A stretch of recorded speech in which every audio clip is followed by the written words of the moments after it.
우리 함께 하나님의 말씀을 봉독하겠습니다. 오늘은 신약 사도행전 10장 1절 말씀부터 6절까지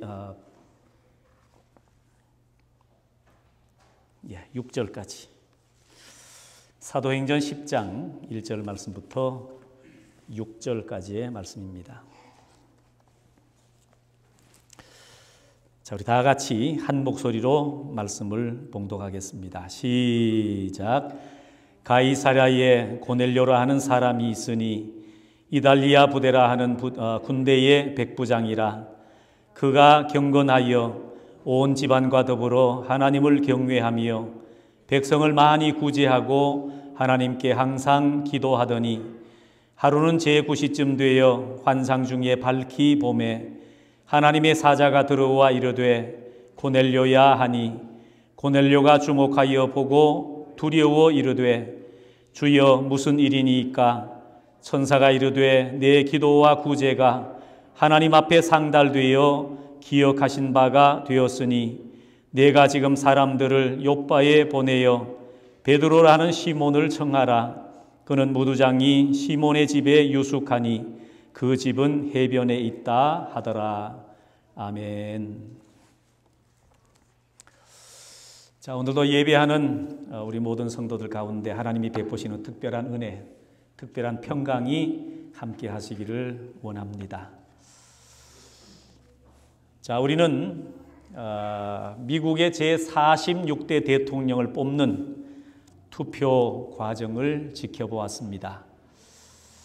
아직도 결론이 나지 않았다 그러는데 이미 대세는 다 굳어진 것 같은데 아주 소란스럽습니다. 시끌시끌하고요.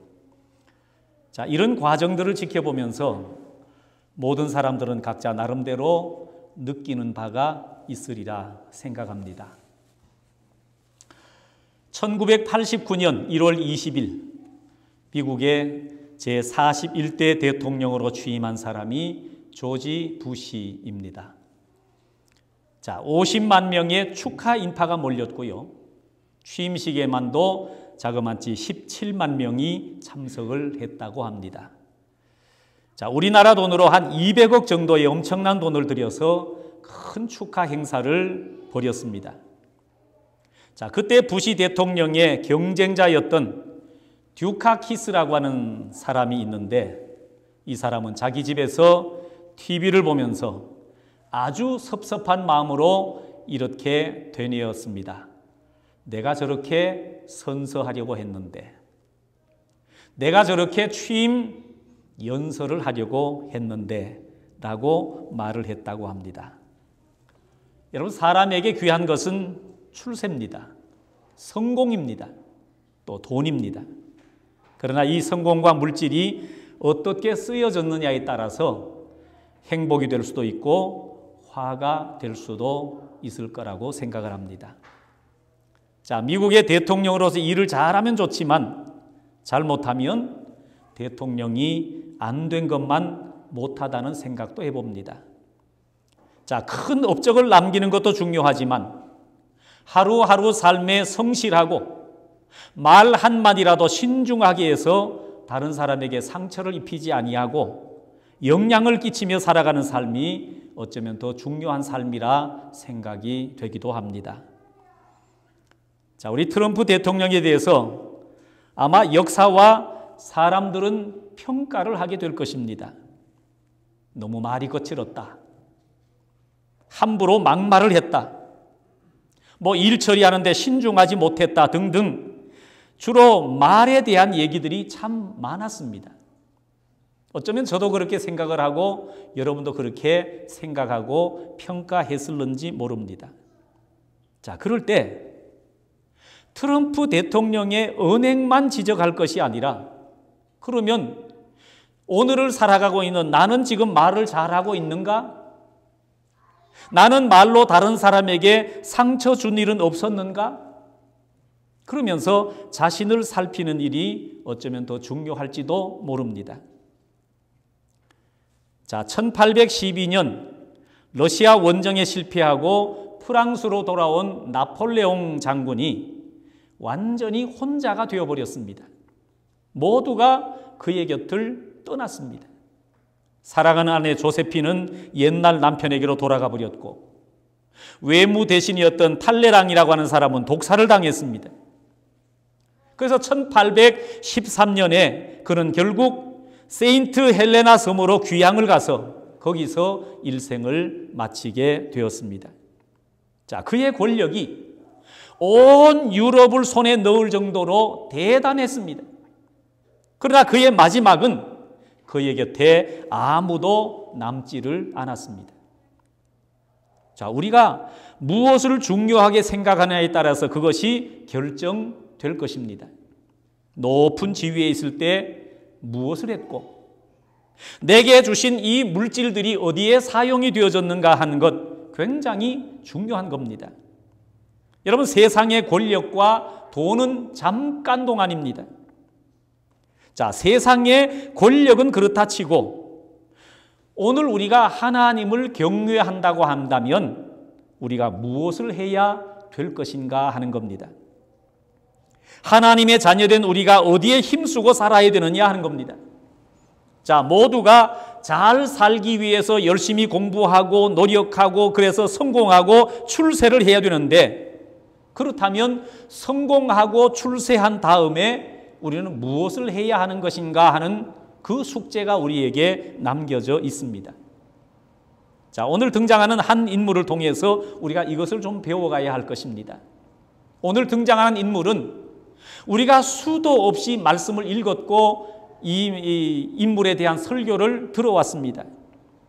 자, 오늘 본문에 보면 고넬료라고 하는 한 백부장이 등장을 합니다. 우리가 아는 대로 이 사람은 로마 사람입니다. 그리고 군인이었습니다. 그리고 지금은 점령 국가인 이스라엘 지역에 와서 이스라엘 서쪽 지중해 연안에 있는 가이사랴라고 하는 작은 도시에 파견되어 있는 군인입니다. 자, 이 고넬료가 군인인데 이 사람이 어떻게 하나님을 믿게 되었는지 성경이 말씀해 주고 있지 않으니까 우리는 도저히 알 수가 없습니다. 어떻게 예수 그리스도를 전해 들었는지, 어떤 과정을 통해서 예수를 믿게 되었는지 우리는 알 길이 없습니다. 그러나 이 고넬료라고 하는 사람이 하나님을 경외하면서 크게 두 가지에 힘썼다라고 오늘 성경은 말씀해 주고 있습니다. 그게 뭔가 하면 기도와 구제하는 일입니다. 그래서 하나님께서는 너의 기도와 구제가 내 앞에 상달되었다라고 말씀하십니다. 여러분, 고넬료의 기도가 과연 어떠했길래, 고넬료가 다른 사람을 구제하는 일들이 도대체 어떠했길래 사람이 알아주는 것도 귀한 것인데 그 일이 하나님 앞에 상달되었다고 하나님이 말씀해 주신 것일까? 자, 하나님께서는 이 로마 군인인 고넬료의 기도와 구제를 기억하시고 천사를 그 집에 보내주셨습니다. 자, 고넬료는 아마도 오래전부터 기도와 구제를 했나 봅니다. 자, 성경을 읽어보면 그냥 한 군인이 기도하고 구제를 했는가 보다라고 단순하게 생각을 해볼 수 있겠지만 그 당시 형편으로 보면 여러분, 기도하는 일, 구제하는 일, 이건 결코 쉬운 일이 아니었다라는 데 있습니다.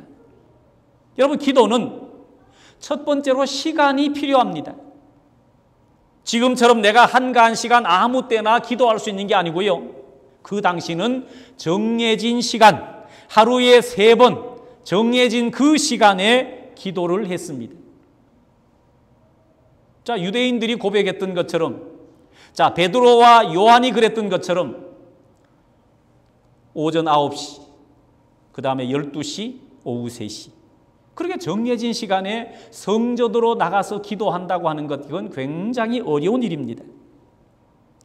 자, 기도가 믿는 사람에게 정말 필요한 것이지만 군인으로서, 그것도 군대의 한 작은 지휘관으로서 이거 기도가 장애물이 되기가 쉽다라는 겁니다. 백부장이라고 하는 직책이 있다면 앞으로 이 사람은 천부장이 되어야 하고 군단장도 되어야 되고 총독도 되어야 하는데 기도하는 일 때문에 상급자의 눈 밖에 나는 것, 여러분, 이게 쉬운 일은 결코 아닐 것입니다. 돈을 벌고 진급하고 위로 올라가려고 힘쓰는 것이 아니라 기도와 구제에 힘쓴다고 하는 것은 백부장의 직책으로서는 참 어려운 일 중에 하나라 생각이 되어집니다. 자, 로마의 점령지인 유대나라에 이 로마는 많은 군인을 파송했는데 일개 군단이 여러분 6,000명입니다. 6,000명을 10개 부대로 나누어서 600명씩 이 10개 대대를 만들고 그 대대 아래에 각 6개의 중대를 두었습니다. 자, 백부장이면 100명의 군인을 통솔하는 요즘 말로 중대장 정도에 해당이 됩니다. 자, 100명을 다스리다 보면 앞으로 내가 600명을 다스리기 위해서 힘쓰기를 노력하고요. 그래서 그 계급이 더 올라가기를 원할 겁니다. 자, 군인은 가장 높은 자리에 올라가기 위해서 목숨을 거는 사람이라고 할 수도 있습니다. 옛날 제가 안양에서 잠시 사역자로 이렇게 봉사했던 적이 있습니다. 그 안양 맨 끝자락에 관양동이라고 하는 곳이 있는데 교회 옆에 현대 아파트가 8동이 있었습니다. 거기에 수도경비사령관을 비롯해서 별자리가요 한 30개가 넘게 거기에 살았습니다. 마침 수도경비사령관 부인이 교회에 출석을 해서 제가 그 집에 신방을 간 적이 있었더랬습니다. 자, 13층짜리 아파트였는데 맨 꼭대기층이 13층에 살고 있는 겁니다. 저는 그래서 아파트 그러면 로얄층이라고 하면 주로 7층, 8층 정도를 생각하고 있었는데 그래서 대뜸 그렇게 물었습니다. 7, 8층이 좋다고 하던데 어떻게 맨 꼭대기층에 살고 계시네요? 그랬더니요, 이 부인이 정색을 하면서 저에게 얘기하는 겁니다. 우리는 우리 위에 누가 살고 있는 것 용납할 수가 없다라는 거예요. 그래서 제가 그 얘기를 들으면서 섬뜩했습니다. 순간. 아파트의 맨 위층에도 누가 사는 것을 용납할 수가 없대. 이처럼 군인이라고 하는 직업은 철저하게 계급 사회이므로 한 단계씩 위로 올라가려고 애를 쓰는 것입니다. 그래서 더 높이 올라가고 싶은 것, 이게 어쩌면 모든 군인의 바람일지 모릅니다. 여러분, 지위는 한 단계만 올라가려고 해도 굉장한 노력이 필요한 겁니다. 그런데 이 고넬료는 그런 방향으로 삶을 살지 않고요, 기도하고 구제하는 일에 힘썼다라는 겁니다. 자, 유대인들은 하루에 3번씩 기도했다고 말씀을 드렸는데 이방인으로서 유대인의 기도의 습관에 따르는 것도 매우 힘든 일입니다. 그것도 로마 군인이 유대 나라에 파송이 되어져서 한 지역을 관장하는 이 통치자인데 자기 일을 소홀히 하고 성전에 기도하러 나갔다고 한다면 아마도 윗사람에게 눈총을 받기도 쉽지만 아래 사람들에게도 흠 잡히기가 쉬울 것입니다. 그러니 자기 일에 소홀히 하고 기도만 할 수 있는 자리가 결코 아니라는 겁니다.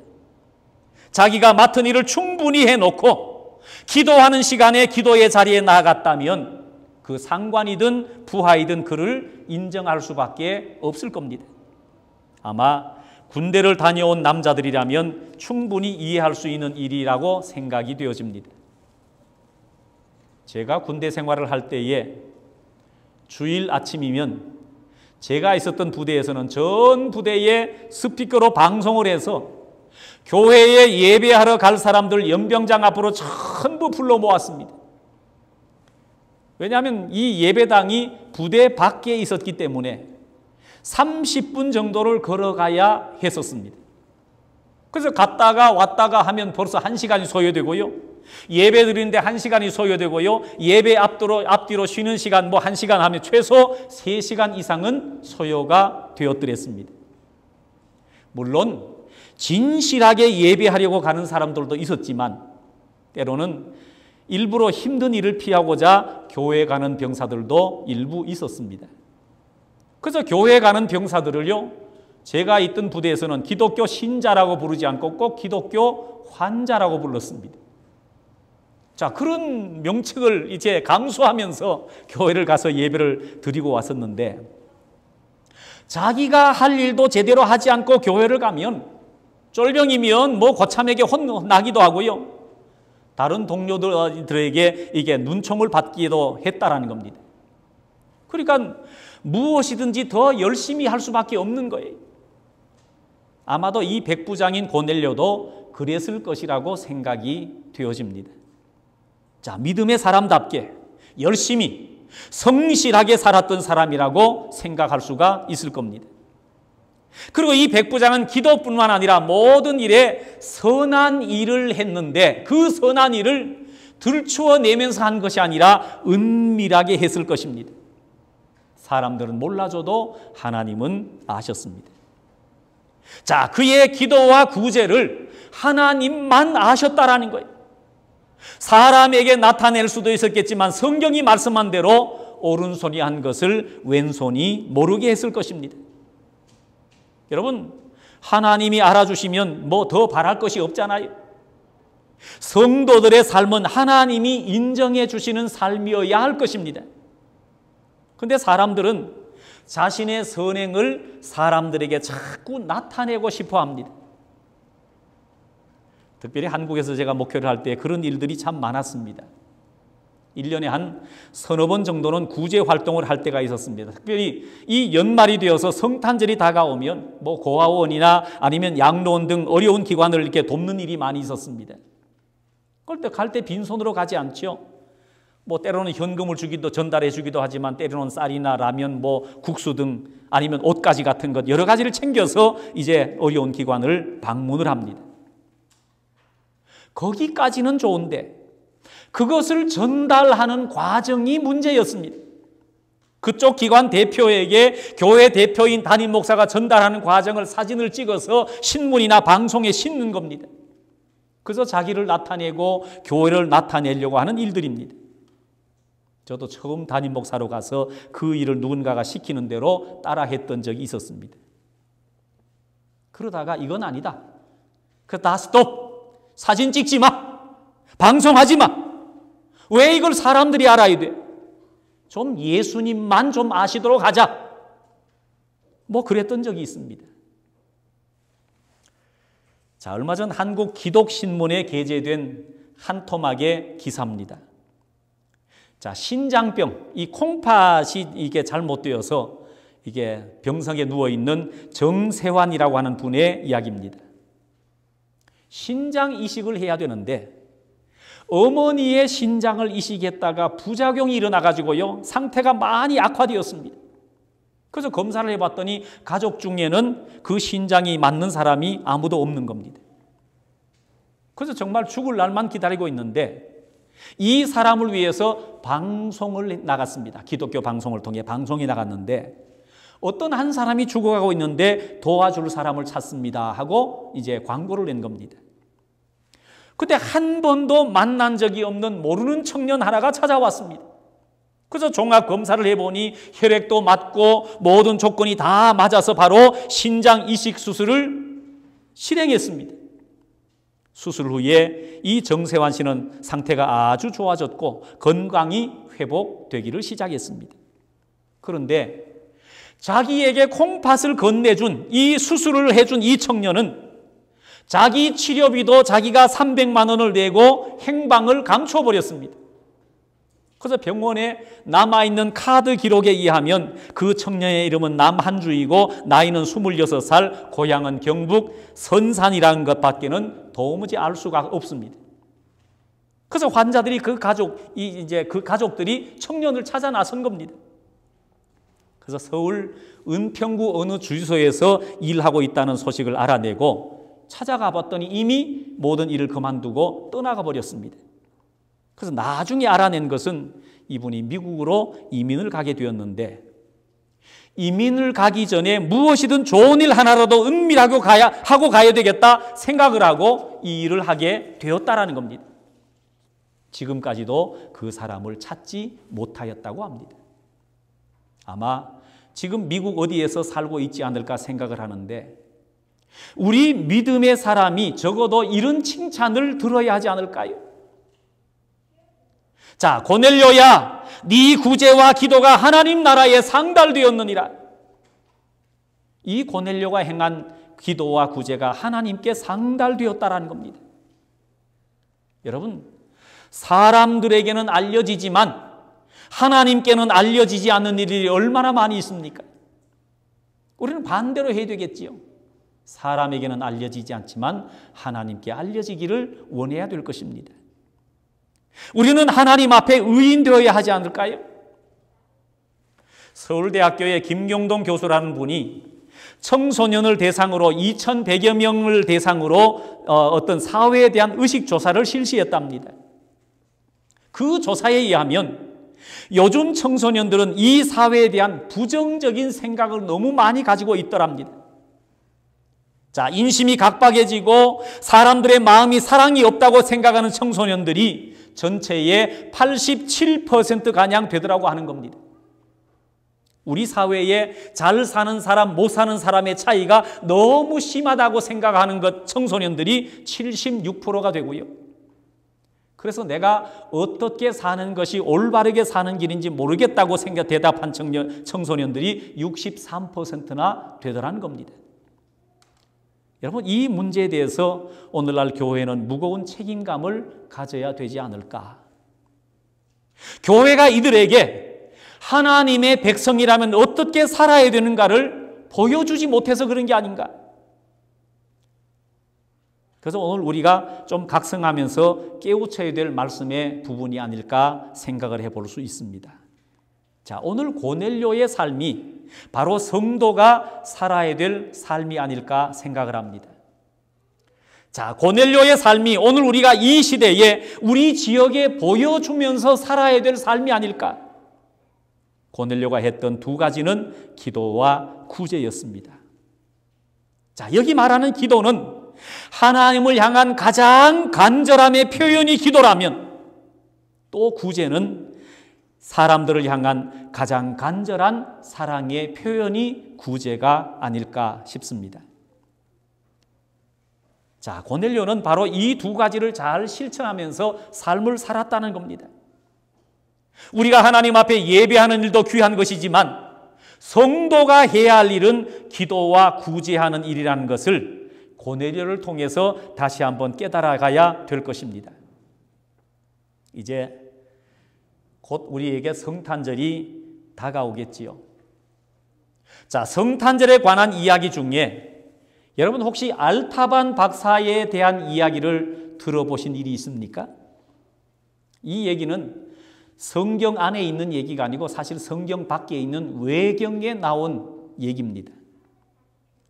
예수님께서 이 땅에 태어나셨을 때에 큰 별을 보고 찾아가서 황금과 유향과 모략을 예물로 드리면서 경배했던 동방 박사들 얘기가 성경에 나오는데 이들과 함께 별을 연구했던 사람 중에 한 사람이 알타반이라고 하는 사람의 이름이 있습니다.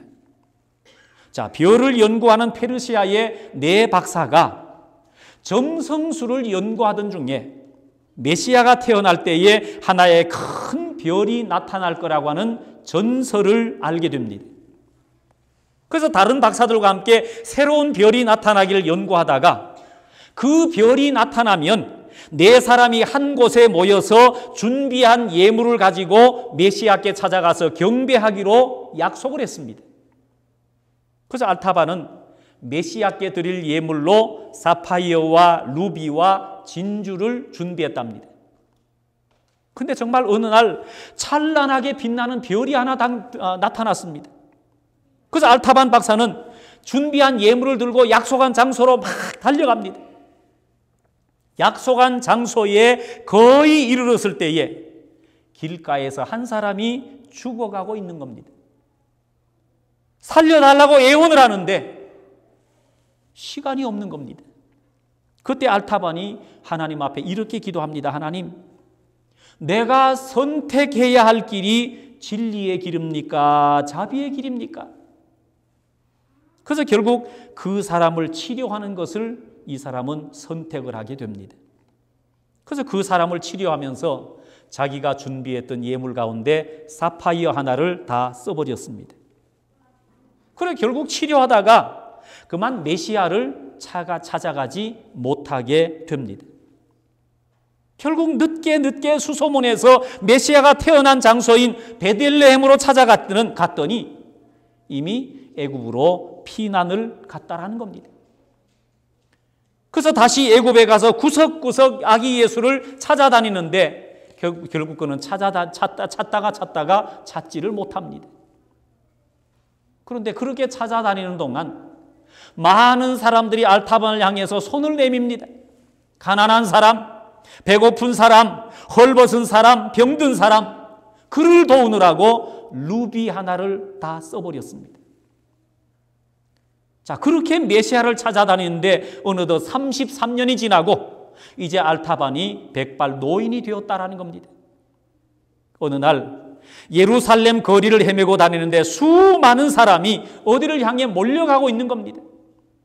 그래서 달려가는 사람들에게 지금 어디를 그렇게 급히 달려가십니까? 하고 물었더니 우리는 자칭 하나님의 아들이라고 이르는 그 사람을 처형하는 자리에 그것을 우리는 구경하는 길이요. 그래서 알타반은 속으로 중얼거립니다. 아니 내가 찾던 메시아가 처형을 당하다니. 이제라도 메시아를 뵈러 가야 한다. 마지막 남은 보석이라도 그걸 가지고 메시아를 구해야 된다. 그래서 알타반이 골고다 언덕을 향해 달려갑니다. 그 달려가는 도중에 노예로 팔려가는 소녀 하나를 또 만납니다.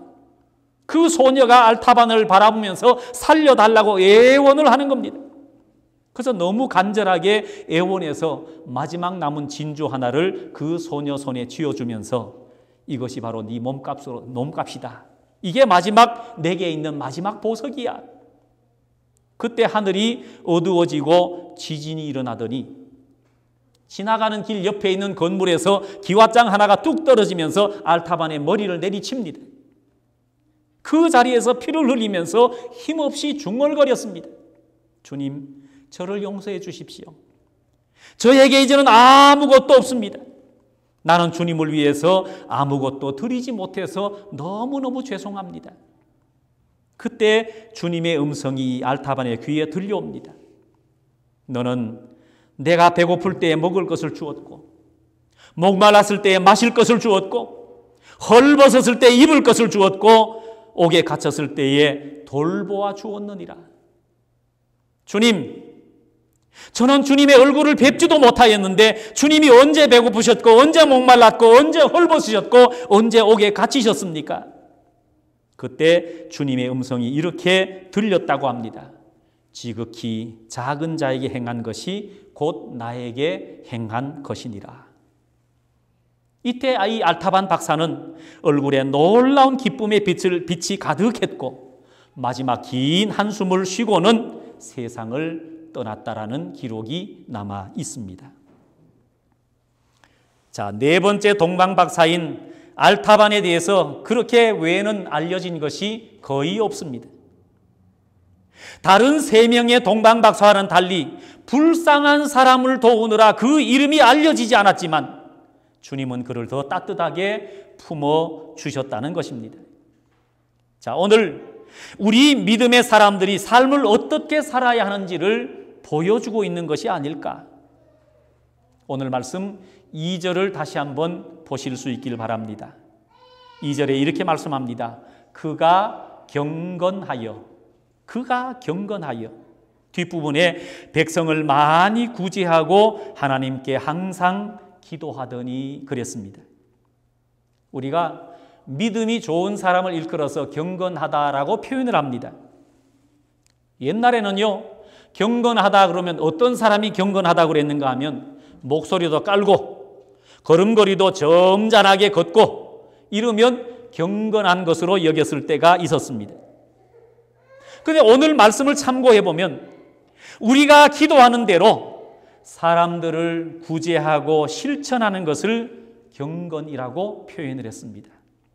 다시 말씀을 드리면 내가 믿고 기도하는 대로 우리의 삶을 그렇게 실천하면서 살아가는 것, 이게 바로 경건이라고 하는 겁니다. 여러분, 경건하게 지금 살아가고 있습니까? 자, 경건하게 사는 삶은 오늘 구제하는 일과 기도하는 일에 더욱 힘쓰는 성도가 되는 겁니다. 이걸 우리가 고넬료를 통해서 배워가는데, 여러분 이 삶을 우리가 실천해 가심으로 오늘도 고넬료 같은 경건한 삶을 살아가심으로 하나님이 베푸시는 은혜가 우리 삶 가운데 더욱 충만하시기를 주님의 이름으로 축원합니다. 예수 그리스도의 은혜와 하나님 아버지의 그 놀라우신 사랑과 성령의 교통하심과 인도하심이 오늘 거룩한 주일 주님 전에 나와 믿음으로 예배하는 온 성도들 머리 위에 이제로부터 영원토록 함께 계실지어다. 아멘.